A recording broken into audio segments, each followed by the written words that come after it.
Hey everyone, Julien here, nurse practitioner for Dan Aesthetics Medical, and today we're doing an Instagram Live with David Segal. He is the co-host of Inside Aesthetics. He's the founder of former Cosmetic Institute from 2012-2016. He's a franchisee of multiple laser clinics in Australia from 2011 on. He is basically the brains when it comes down to the business aspect of the Model of Inside Aesthetics podcast, which is a pretty amazing podcast. And this is really what we're going to be talking about today, the business aspect of this model.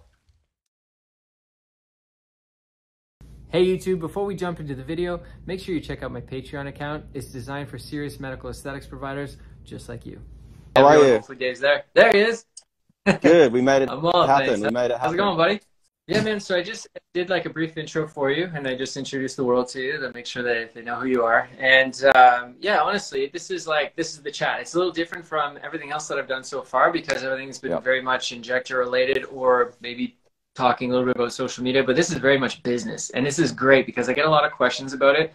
And I know people who are in medical aesthetics, if they're like, they have a ton of questions, particularly starting off. And I really want to dive into them. Some of these questions are going to be basically kind of like, you know, when should I start my own practice? Or should I start with like low prices or high prices, somewhere in the middle? And also, you know, when should I start introducing, you know, radio frequency devices or lasers? And all these good questions. I get these questions very often. And I'm like, man, we need to have a podcast or something like it.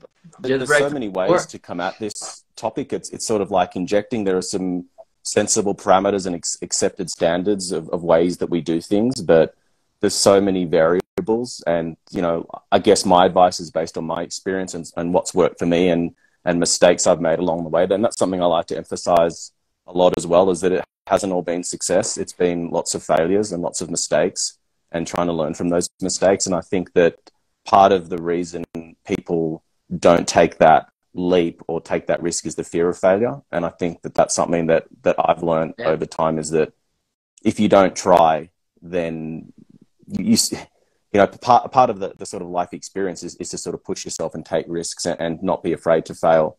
And if you do fail, then how do you deal with that? And I sort of look at it as, you know, you win or you learn, and that's how you sort of your experiences shape you. So I think that that's something that a lot of people in today's society are scared to take those risks. It takes some thick skin in order to become an entrepreneur and go into a business on your own. That's for sure.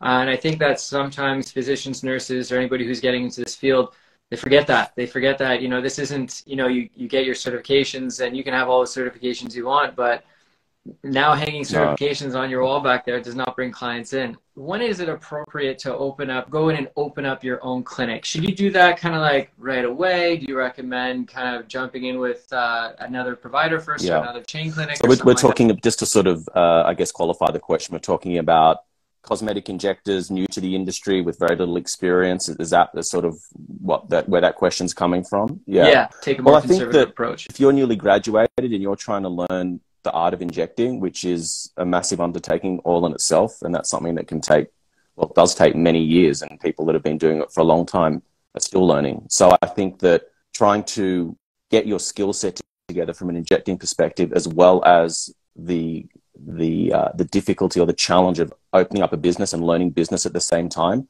whilst not impossible, I think could be potentially biting off more than you can chew. And that might be taking too many chances at the same time, and potentially, because at that stage, right, you're unconsciously incompetent. You don't know what you don't know. And so by taking that level of risk on multiple fronts at the same time, I think for the overwhelming majority of people, unless you're one of these 1 in 100 million that are just super gifted and just everything you touch turns to gold and you pick things up really quickly and the stars align and you always seem to just land on your feet, I think that could be an unnecessary risk.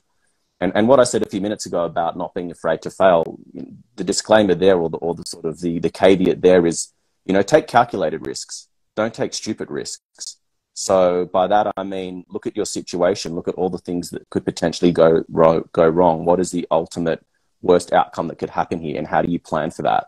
So for anyone that's looking to get into their own business, I would say look at taking away all the risk variables or lessening those risk variables as much as you can. So I think that if it was me, I was giving advice to my partner or a friend, would be learn your skill set on someone else's time first, because they've done it before. They've got a business model that hopefully has been around for a while. It's got a good reputation. They've got runs on the board. They're successful. Go and cut your teeth there first. Get your skills up. Get your injecting under your belt. Become competent with that, and then you can focus on business, because you've got the injectable stuff already in the back pocket to a certain degree. So I think that if it was me, I would stage it, and that again is de-risking you. So it's about having a long-term plan. So you might say, I want to have a business in the next 2, 3, or 4 years.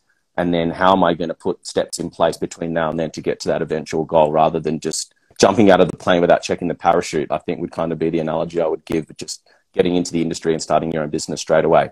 It might be okay for some people, but I think that most people should take a more staged and sort of clinical approach and thought out approach. I think so too. I think that you're right, bang on with regards to go to a business that is either succeeding or not even succeeding. Like, take notes of what's not succeeding from it, and make sure that whatever you're doing into your clinic later on, that you're going to implement these things. And then if it is succeeding, take the things that are great. But having a clinic that's already running, that's your time to kind of like take those notes. What do they have? What are they using for their EMR? What do I need like in an office? What are they doing for marketing? All these things that you just have no idea because you don't know what you don't know. And so far, all you've taught yourself is how to do injections, but you haven't taught yourself how to run a business other than going to a clinic once in a while and not really paying any attention. So I think doing that is crucial. And then after that, whenever you feel ready, the second part of that question was, should you open up a clinic on a busy street on the main strip instead of and paying a premium compared to maybe going somewhere it's a little bit more remote and again, more there are multiple right answers to this. I think it depends on what sort of clients do you want to attract to your business. Like, what sort of injector are you? What sort of clients resonate with you? Are you potentially a younger injector and you're attracting a younger clientele? I'm generalizing here. Younger clients don't have the same access to disposable income as older people, so therefore maybe their budgets don't stretch as far. The right answer would be, what kind of patients have you already attracted to you? Like, who are your people? Who is your tribe? And then try and work backwards from there. So if you've got a younger clientele, potentially a lower price point might be more suitable. Maybe you want a more visible business. Maybe it's a bit more proactive in the way that it markets itself out there to the general masses, whereas maybe an older clientele might want something a little more conservative. They've got more disposable income. You don't need to advertise through social media. You don't need to sort of go down that route. It's a totally different approach. So I think the question that I would come back to, so I'm sort of answering a question with a question, which is who are your patients? Who do you want to attract? And then from there, it should all sort of fall into place. And again, it's sort of like a bit of a game of chess.